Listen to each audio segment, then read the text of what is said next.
আসসালামু আলাইকুম। মজার ক্লাসের আরো একটি পর্বে তোমাদেরকে স্বাগত জানাচ্ছি। অষ্টম শ্রেণীর শিক্ষার্থী যারা রয়েছে, বাংলা বিষয় নিয়ে আমার এই ক্লাসটি আমি উপস্থাপন করতে যাচ্ছি। আজকে সম্পূর্ণ নতুন একটি গল্প, যে গল্পের নাম পাখি। এই গল্পটি লিখেছেন লীলা মজুমদার। খুব নান্দনিক একটা ছোট গল্প, চমৎকার একটা ছোট গল্প, শিশুতোষ গল্প, খুব ভালো লাগবে তোমাদের। সেই গল্পটি আমি আজ তোমাদেরকে শোনাবো। তো চলো শুরু করা যাক মূল গল্প।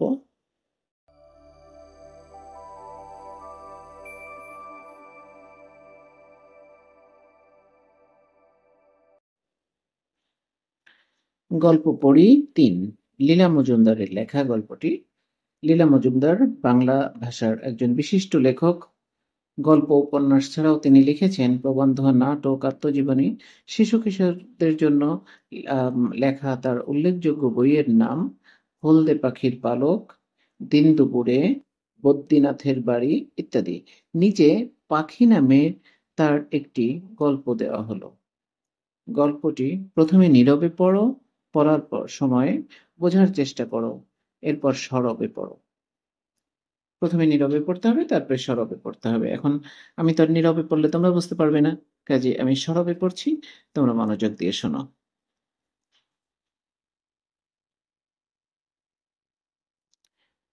ডান পাটা মাটি থেকে ১ বিঘত ওঠে, তার বেশি ওঠে না। ঝুমু তাহলে চলে কি করে? মাসিরা মাকে বললেন, কিছু ভাবিস নে, রোগ তো সেরেই গেছে। এখন ওকে ঝাড়া ৩ মাস সোনাঝুরিতে মার কাছে রেখে দে, দেখিস কেমন চাঙ্গা হয়ে উঠবে।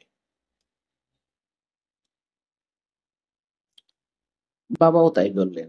বাহ, তবে আর ভাবনা কি আহ, কুমু। তাছাড়া ওখানে ওই লাটু বলে মজার ছেলেটা আছে, হেসে খেলে তোর দিন কেটে যাবে। কিন্তু পড়া, কুমুকে পাড়ায় বড় ভালো ছিল। কি, ও সরি, কুমু যে পড়ায় বড় ভালো ছিল, তা ৩ মাস হয়ে গেছে শুয়ে শুয়ে। ৩ মাস গেছে পায়ে লোহার ফ্রেম বেঁধে হাঁটতে শিখে। আরো ৩ মাস যদি যায় দিদিমার বাড়িতে, তবে পড়া সব ভুলে যাবে না। মা বললেন, পড়ার জন্য অত আহ, ভাবনা কিসের? লাটুর বাড়ির মাস্টার তোমাকেও পড়াবেন। মাসিরা বললেন, বেঁচে গেছিস এই যথেষ্ট। তা না হয় একটা বছর ক্ষতি হলো, তাতে কি এমন অসুবিধাটা হবে শুনি? হাসি, রত্না সবাই উপরের ক্লাসে উঠে যাবে, কুমু পড়ে থাকবে। ভাবলেই কান্না পায়। কুমুর চোখ ঝাপসা হয়ে আসে।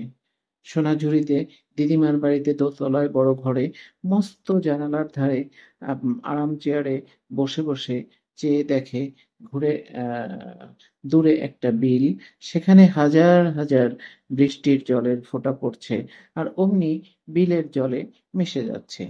আস্তে আস্তে পাটা আবার একটু তুলতে চেষ্টা করে কুমু। সন্ধে হয়ে আসছে, বৃষ্টি থেমে গেছে, বিলের জল সাদা চকচক করছে। আকাশ থেকে হঠাৎ ছায়ার মতো কি বিলের ওপর নেমে এলো। কুমু দেখে, ঝাঁকে ঝাঁকে সাদা ফিকে ছাই রঙের বুনো হাঁস ঝুপঝাপ করে জলে নামছে। এক ছড়া কি যেন সাদা ফুল হাতে নিয়ে লাটু এসে বলল, ওই দেখো, বুনো হাঁসরা আবার এসেছে। শিকারীরা, শিকারীদের কি মজা! ইস, আমার যদি একটা এয়ারগান থাকতো। কুমু বলল, বন্দুক নেই, ভালোই হয়েছে। অমন সুন্দর পাখিও মারতে ইচ্ছে অমন সুন্দর পাখিও মারতে ইচ্ছা করে। দিদিমাও তখন ঘরে এসে বললেন, হ্যাঁ, ওদের ওই এক চিন্তা। কুমু বলল, কোত্থেকে এসেছে ওরা? যেই শীত পড়ে অমনি উত্তরের ঠান্ডা দেশ থেকে ঝাঁকে ঝাঁকে উড়ে আসে বাঁধের কাছে, ২-৩ দিন বিশ্রাম করে, তারপর আবার দক্ষিণ দিকে উড়ে যায়। শোনা যায় নাকি সমুদ্রের উপর দিয়ে আন্দামান অবধি উড়ে যায় কেউ কেউ। লাটু কাছে এসে ফুলটা কুমুর খাটে রেখে বলল, আবার শীতের শেষে ঝাঁকে ঝাঁকে সব ফিরে ফিরে আসে। সে কথা তো বললে না ঠাকুমা। লাটুর কথার প্রায় সঙ্গে সঙ্গেই দূরে দুম দুম করে বন্দুকের গুলির শব্দ হলো, আর বুনো হাঁসের ঝাঁক জল ছেড়ে আকাশে উড়ে খুব খানিকটা ডাকাডাকি করে আবার জলে নামলো। পরদিন সকালে জানালা খুলে পর্দা টেনে দিদিমা চলে গেলে কুমু জানালা দিয়ে চেয়ে দেখে লেবু গাছের পাতার আড়ালে উম ডাল ঘেঁষে কোনোমতে আঁকড়ে পাকড়ে বসে রয়েছে ছোট্ট একটা ছাই রঙের বুনো হাঁস। সরু লম্বা ঠোঁট দুটো একটু হা করে রয়েছে, পা দুটো একসঙ্গে জড়ো করা, বুকের রংটা প্রায় সাদা, চোখ দুটো একেবারে কুমুর চোখের দিকে এক দৃষ্টে চেয়ে রয়েছে। কালো মখমলের মতো দুটো চোখ, একদিকের ডানা একটু ঝুলে রয়েছে, খানিকটা রক্ত জমে রয়েছে, সমস্ত শরীরটা থরথর করে কাঁপছে। পাখিটা দেখে কুমুর গলার ভেতরে টনটন করে করতে থাকে, হাত বাড়িয়ে বলে, তোমাদের কোনো ভয় নেই, কোনো ভয় নেই। পাখিটা চোখ বন্ধ করে আবার খোলে আর একটু ডাল ঘেঁষে বসে। লাটু কুমুর কাঁধের উপর ভর দিয়ে উঁকি মেরে পাখিটা দেখতে পায়। ইস, ডানায় গুলি লেগেছে বেচারার, চুন হলুদ দিয়ে বেঁধে দিলে সেরেও যেতে পারে। বলিস তো ধরে আনি। কুমু বলল, কিন্তু দিদিমা কি বলবেন? কি আবার বলবেন? বলবেন ছি ছি ছি, নোংরা জিনিস ফেলে দে, ওসব কি বাঁচে? কুমু জোর গলায় বলল, নিশ্চয়ই বাঁচে, চুন হলুদ দিয়ে ডানা বেঁধে গরম জায়গায় রাখলে নিশ্চয়ই বাঁচে। লাটু বলল, কোন গরম জায়গায়? কেন, আমার বিছানায়, লেপের মধ্যে? দেখিস কেউ টের না পায়। কি করে টের পাবে? আমার বিছানা তো আমি নিজে করি, ডাক্তার আমাকে হাত পা চালাতে বলেছে যে। আচ্ছা, ধরতে গেলে উড়ে পালাবে না তো? তোর যেমন বুদ্ধি, এক ডানায় ওরা যায় নাকি? কি খাবে ও লাটু? লাটু ভেবে পায় না খাটের মধ্যে, বিছানার ভেতরে কি খাওয়াবে ওকে? না খেয়ে যদি মরে যায়? এক কাজ করলে হয় না? হয় না রে কুমো, ঝুড়ি দিয়ে লেবু গাছের ডালে ওর জন্য একটা বাসা বেঁধে দিই, তাহলে ভাঙা ডানা নিয়ে আর পড়ে যাবে না, নিজেই পোকামাকড় ধরে খাবে। নিমেষের মধ্যে ঝুড়ি দিয়ে লাটু জানালা গলে একেবারে লেবু গাছের ডালে ভয়ের চোটে পাখিটা পড়ে যায়। আর কি, লাটু তাকে খপ করে ধরে ফেলে, কিন্তু কি তার ডানা ঝাপটা নেই। ঠুকরে ঠুকরে লাটুর হাত থেকে রক্ত বের করে দিল। লাটু দড়ি দিয়ে শক্ত করে ঝুড়ি বেঁধে পাখিটাকে আস্তে আস্তে তার মধ্যে বসিয়ে দিল। অমনি পাখিটা ধর্মর আহ, আধমরার মতো চোখ বুজে ভালো ডানাটার মধ্যে ঠোঁট গুজে দিল। লাটু সে জায়গাটাতে নিজের পা লাটু সে জায়গাটাতে নিজের পা কাটার সময়কার হলদে মলম লাগিয়ে দিয়ে আবার জানালা গলে ঘরে এলো। বলল, ঠাকুমার কাছে যেন আবার বলিস না, বলবেন হয়তো শুস না ওটাকে।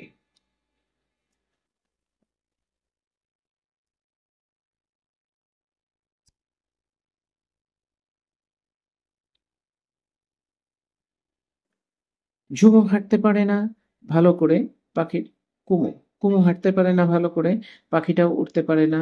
পারলে নিশ্চয়ই ওই দূরের বিলে ওর বন্ধুদের কাছে চলে যেত, গাছের ডালে ঝুড়িতে ডানায় মুখ গুঁজে চুপ করে পড়ে থাকতো না। কুমুর পা ভালো হলে কুমুও এখানে থাকতো না, মার কাছে থাকতো, রোজ স্কুলে যেত, সন্ধ্যাবেলায় সাঁতার শিখতো, দৌড় খেলায় জন্য রোজ অভ্যাস করতো।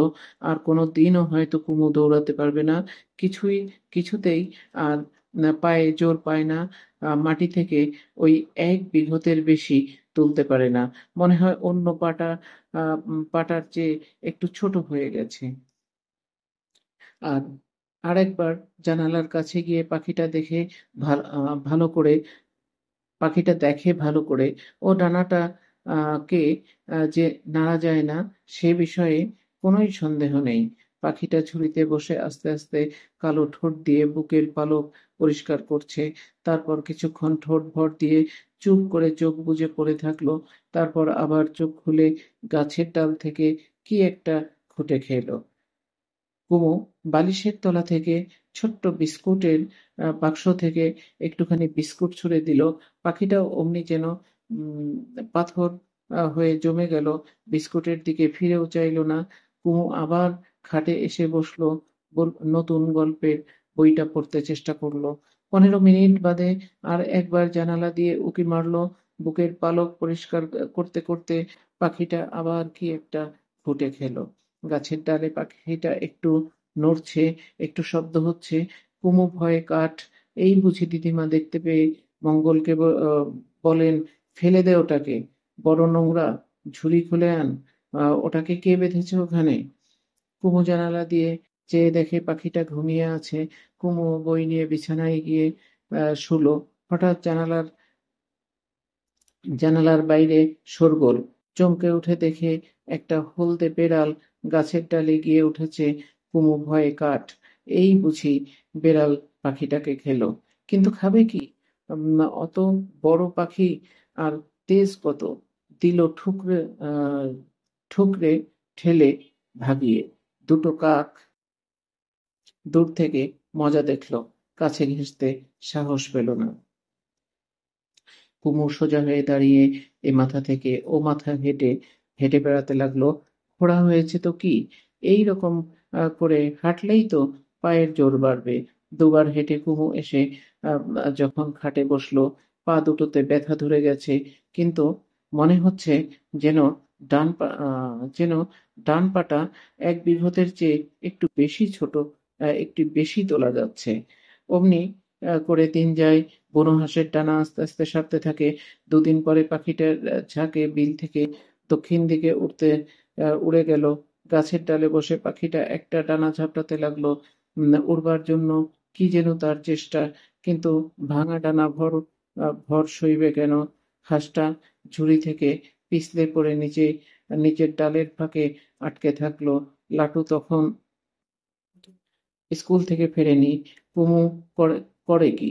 জানালার ধারে দাঁড়িয়ে একদৃষ্টে চেয়ে থাকলো। পাখিটা অনেকক্ষণ অসাড় হয়ে ঝুলে থাকার পর আস্তে আস্তে নিজেই যেন ডালটাকে আহ, ডালটার উপরে চড়ে বসলো। লাটু ফিরে এসে আবারও ওকে তুলে ঝুড়িতে বসিয়ে দিল। ঠোকরালো একটু সে, তবে তেমন কিছু নয়। ডানায় আবার ওষুধ লাগিয়ে দিল লাটু। এমনি করে দিন যায়। রোজ পাখিটা একটু একটু করে সেরে উঠছে, ঝুড়ি থেকে ডালে নামে। আর আনন্দের চোটে কুমুও ধর্মর হেঁটে বেড়ায়, ঘরময় হেঁটে বেড়ায়। নিজের বিছানা নিজে পাতে, নিজের স্নান নিজে করে, জামা কাচে, দুপুরবেলা এক ঘুম দিয়ে ওঠে।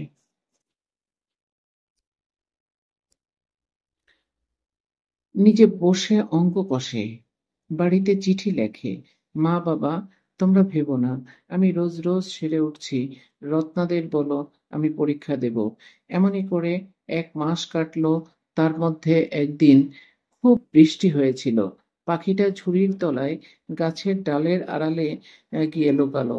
তারপর বৃষ্টি থেমে আবার যখন রোদ উঠলো, পাখিটা দিব্যি ডানা মেলে পালক শুকালো। কুমু অবাক হয়ে দেখলো ডানা সেরে গেছে। তার দুদিন পরে দুপুরে মধ্যে মাথার অনেক উপর দিয়ে মস্ত এক ঝাঁক বুনো হাঁস তীরের তীরের মতো নকশা করে উড়ে গেল। কুমু কুমুর পাখিও হঠাৎ কি যেন করে ডাল ছেড়ে অনেকখানি উঁচুতে উড়ে গেল। কিন্তু তখনই আবার নেমে মগ ডালে বসলো। হাঁসরাও নামলো। পাখিটা সেই দিকেই চেয়ে থাকলো। সারা রাত বুনো হাঁসরা বিশ্রাম করে পরদিন সকালে যখন দল বেঁধে আকাশে উঠল, কুমুর পাখিও তাদের সঙ্গ নিল। দল থেকে অনেকটা পিছিয়ে থাকলো বটে, কিন্তু ক্রমাগত আহ, যেরকম উঠতে লাগলো, কুমু ও লাটুর মনে কোনো সন্দেহ রইল না, এখনই ওদের ধরে ফেলবে। সে বিকেলে কুমু নিজে হেঁটে নিচে নামলো। ডান পাটা যেন একটু ছোটই মনে হলো। কুমু বলল, দিম্মা, পাটা একটু ছোট হলেও কিছু হবে না, আমি বেশ ভালো চলতে পারি। বুনো হাঁসটাও একটা ডানা একটু ছোট হয়ে গেছে। শুনে দিদিমা তো অবাক। তখন লাটু আর কুমু দুজন মিলে দিদিমাকে পাখির গল্প বলল। দিদিমা কুমুর মাথায় হাত বুলিয়ে বললেন, ওমা, বলিসনি কেন? আমিও যে পাখি ভালোবাসি। খুব চমৎকার একটা ছোট গল্প পড়লাম আমরা। এখানে একটা পাখির প্রতি একজন মানুষের বা এরা ছোট শিশু, তোমাদেরই মতো।